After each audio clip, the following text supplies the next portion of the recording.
Today on Nerd and Normal, banking scams. How safe are we and what are the banks doing right and wrong? Welcome to Nerd and Normal with Matthew and Gareth, opening your mind to the world of technology. So let's get started. G'day, Matthew. Hey Gareth, how you going today?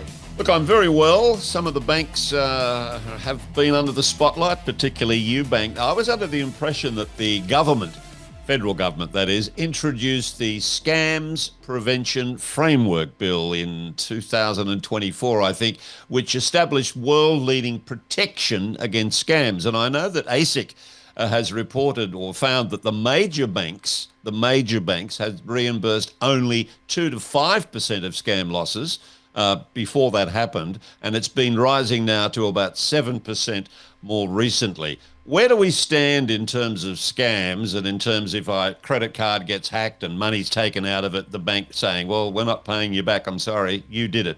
What's happening? The problem we've got is while the law is there, legislation is there, and the organisations are there to help people, they don't realise it. And so the banks end up running roughshod over everybody and then don't get reported for it. So the one benefit you have is if you understand what your rights and abilities and responsibilities are, you can actually get a lot of money back from the bank when you've been done for these scams. Not just the banks also. With this scams prevention framework, the organisations in charge of social media, emails, are also being held responsible. But again, nobody realises what they can do. Okay. What can I do? What could the UBank person who suffered a couple of weeks ago now have done or do? So the first thing is keep on track of everything. Make sure everything's written down properly. Your first place to always have the complaint to is to the bank themselves and an official complaint. Not one of these, I'll get there and just ring up and say I've got this problem. It's got to be a written, formal complaint going to the complaints department of the bank. Difficult when the bank is an online-only bank, but in the case of this person had the issue, they're with UBank, which is actually owned by the NAB. So they can actually contact the NAB and deal with it through that method as well. You can also deal with, if it's through a phone call or through an email system or through social media, contact that company that's in charge of it. So if it's Facebook, for example, you got the scam through, contact Meta. Difficult to do again, but that's the way to try and do it, is to get a hold of the organisations that the scam comes through to get the money back out of them as well. I look, without necessarily meaning to plug my particular bank, I'm with the Commonwealth, and I've been with the Commonwealth since I was a kid at school. I've always found them very helpful. I had an issue 6 months ago, and I rang the bank, the online telephone number bank, and they helped me. They were unbelievably helpful, and I didn't lose the money. So clearly, why was I lucky? There are different banks have different sort of security systems in place. They should all be industry standard, but they're not.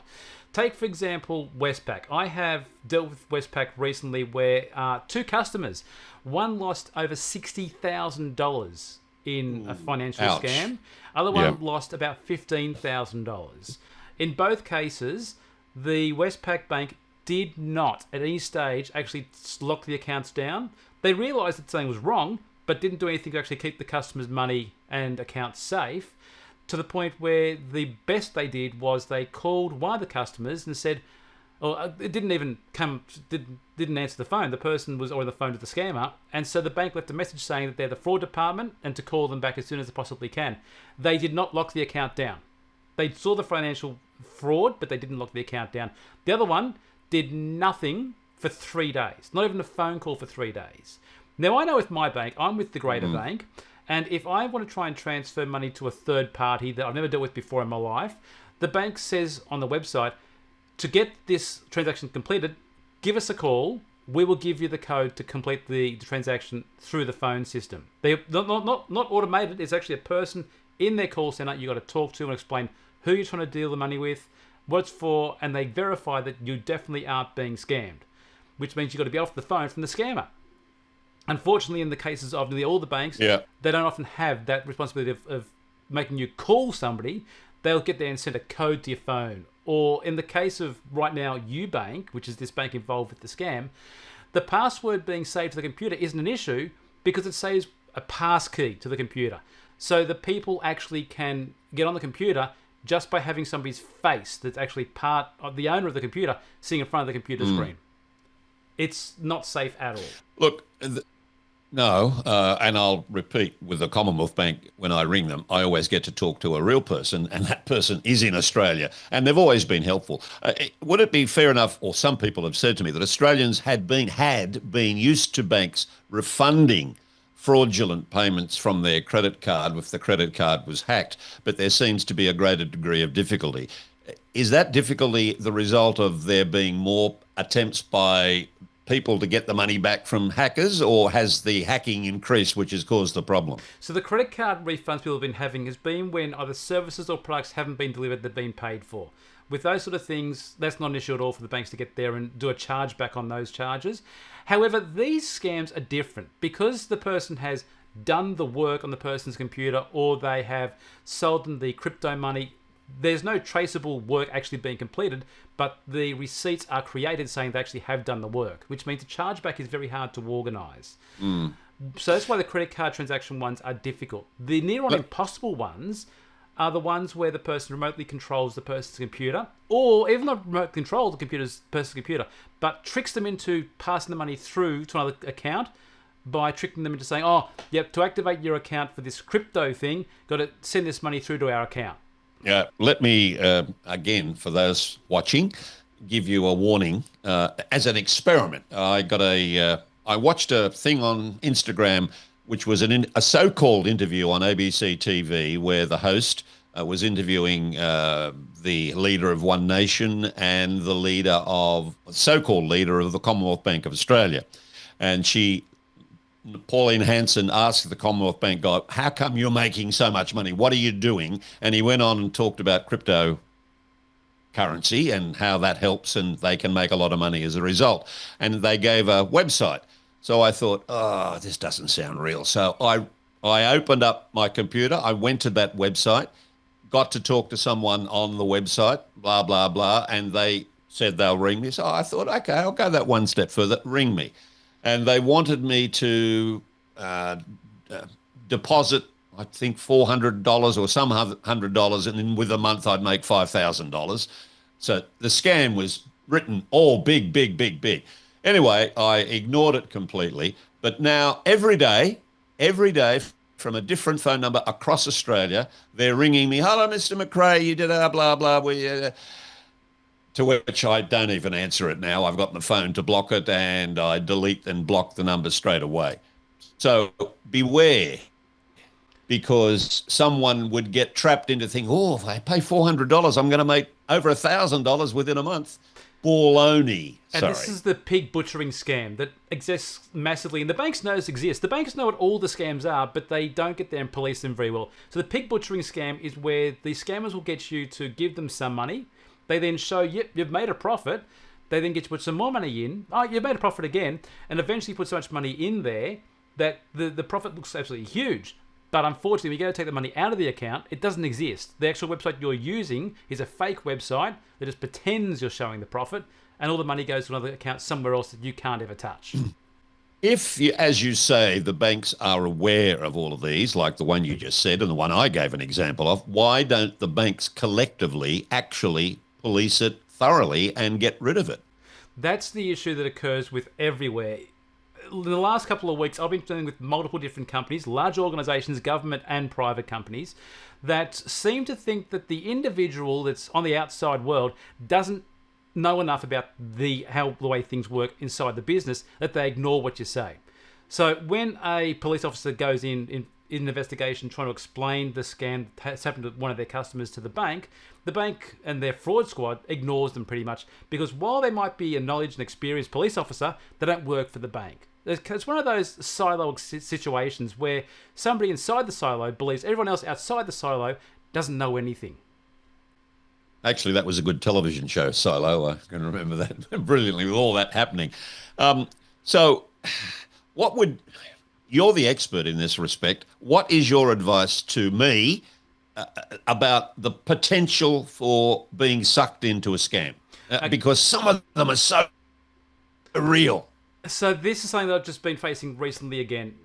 There's somebody that I dealt with this week that fell for a MyGov scam, and he gave them his entire details, his license number, his bank details. He gave them the Medicare details. Everything was given to the scam website.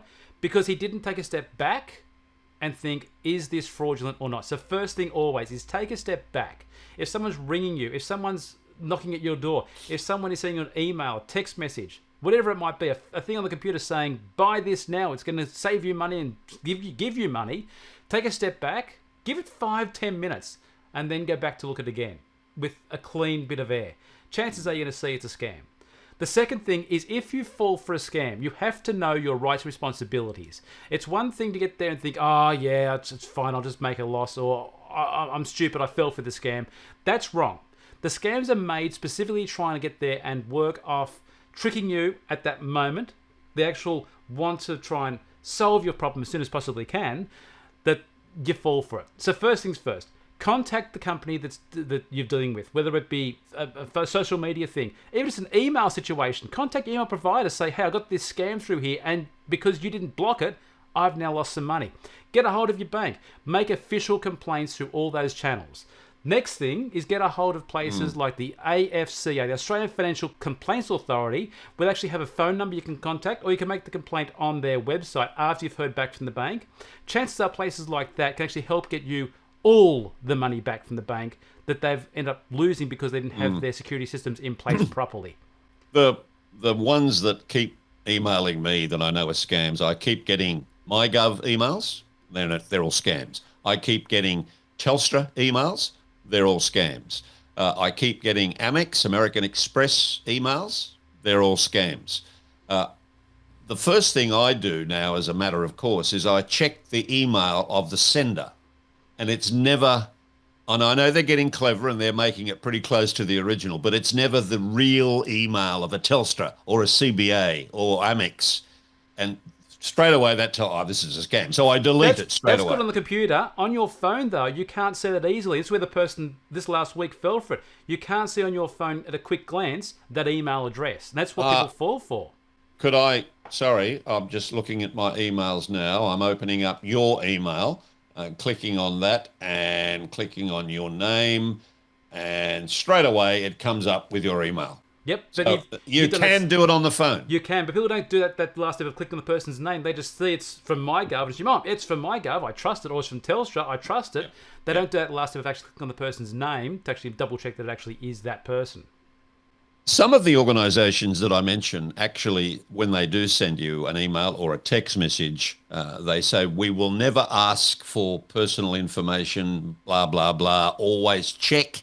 So I am getting text messages saying, check the text messages. So some of the organisations are actually doing the right thing, but not all of them. That's the problem. The scams prevention framework was instigated January last year. January 2025, they actually put it in as a law.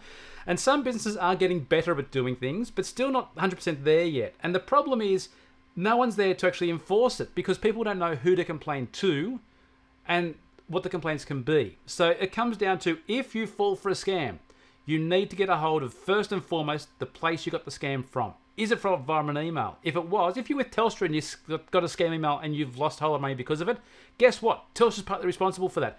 Complaints department of Telstra, know they've got to deal with it, and you have to actually quote the scam prevention framework to them in your complaint.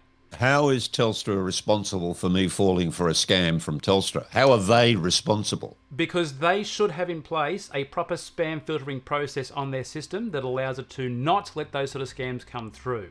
But I've actually just received a letter this week from one of the ministers who's in charge of this situation, who did say yes, that the Telstra in this situation would be responsible for that scam coming through as well. So is that included in the document from the Scams Prevention Framework Bill? Is that in there saying, yes, an organisation like a large company is responsible, partly responsible, yes, even though me, the normal, fell for the scam? Yes, because they let the scam come through to you. Their system should be able to prevent you from seeing those things in the first place. Well, does that then not make Telstra responsible for the scam from every so-called organisation? MyGov, CBA, BHP? Surely Telstra can't be held responsible for those organisations. Shouldn't it be those organisations that do protection? No, well, the problem is the scammers, if the scams come in via a phone call and you're with Telstra, or via an email, you're with Telstra's email system, then Telstra's responsible at the end of the day for those connections to the internet. A business can't control where their logos are used. So, for example, the MyGov website has its logo available freely on the internet, so people can get there, scammers can get there, get a copy of that logo, put it onto an email, and send it off to everybody. And at that point in time, MyGov has no control. It's the same as my business, my logo could be stolen from my website and used by somebody else. We keep on talking about Telstra is responsible. What if you're not with Telstra? What if you're with Optus or one of the other various providers of the internet? Surely, does that make same thing? Yep, same thing. If your email is with Microsoft through Hotmail or Outlook or Gmail for Google, yes, again, those companies are responsible partly for any losses that you have with the scams prevention framework they've put in place now. Good luck getting in touch with Google to get compensation, surely. And that's the problem. Trying to get a hold of these, especially the large international organisations, they have no contact details, they have no complaints procedure, and it then makes it difficult to try and hold them responsible for when scams do take place. So bottom line, every email, every telephone call, every text message, take 5 to 10 minutes, take a break, think about it, and check. And if it's legitimate, okay. And if it's not, ignore it. But if you do get scammed, remember to look up the Scams Prevention Framework Bill and do the things that it says by getting in touch with the organisation that you thought you were talking with, correct? Not when you're talking with the one that let the scam come through to. Well, okay, right. And it's a case of people need to realise that whether it be scams, whether it could be warranty situations, whenever you make a complaint about these sort of issues, make sure you quote the legislation, and if you can find out, also quote the parts of legislation where things are reported. It takes a bit of research, but it means you've got a better chance of getting the result that you deserve to get because the laws are there to protect you, not allow the businesses to run roughshod over all of us. Can you put a link below of the Scams Prevention Framework Bill's source? I'll put that there. Also put the link to the Australian Financial Corp Complaints Authority as well. People who have suffered through a financial loss because of their bank can also get a complaint through that way. And please, in your comments, can you maybe share with us if you were scammed or the potential victim of a scam? Can you share what that was and who it was so we can actually highlight and mention it to other people who may not be aware? And the thing is, if you ever fall for a scam, don't think you're stupid. These scams are made specifically to try and trick you into doing things. They'll get there and make you think you're going to earn some money, make you think you're going to save yourself money, make you think you're going to save yourself from losing access to things. These scams are made by people who all they do every day is try and plan ways to make you lose money or lose access to your information. So don't get there and think, I'm smart, I'm going to fall for it. Everyone can fall for it. Don't think it should be because you have fallen for it. Everyone can fall for it. And could I add one other thing? Don't fall for heartfelt stories about support this child, support this family, support whatever, because there are a lot of scams doing exactly the same thing. The money's not going to the child in another country who may be poor and hungry. It's going to a rich person's pocket or making them richer. Or a corporation that is run by criminals. One of the two, yes. Yeah. Matthew, what a depressing topic. It is, but it's educational for everybody. Don't think it's going to be all doom and gloom because people have scored millions of dollars back from the banks because they've followed the procedure to get their money back again. And if you do have a topic you want to talk about, if you have a story, don't feel dumb sharing it in the comments below. You can do it anonymously, that's fine. Or you can send us an email as well. The email address is nerdandnormalpodcast@gmail.com. But yeah, like on this video if you want to try and share it. But also don't forget to subscribe and click on that bell icon. That way, when the next episode is available, you will know about it. Please like and share this particular episode of all of the episodes because it's saving someone else or you money. So please like and share. Have a good day, Matthew. I'll get my teeth working again from the dentist from next week. See you then, Gareth.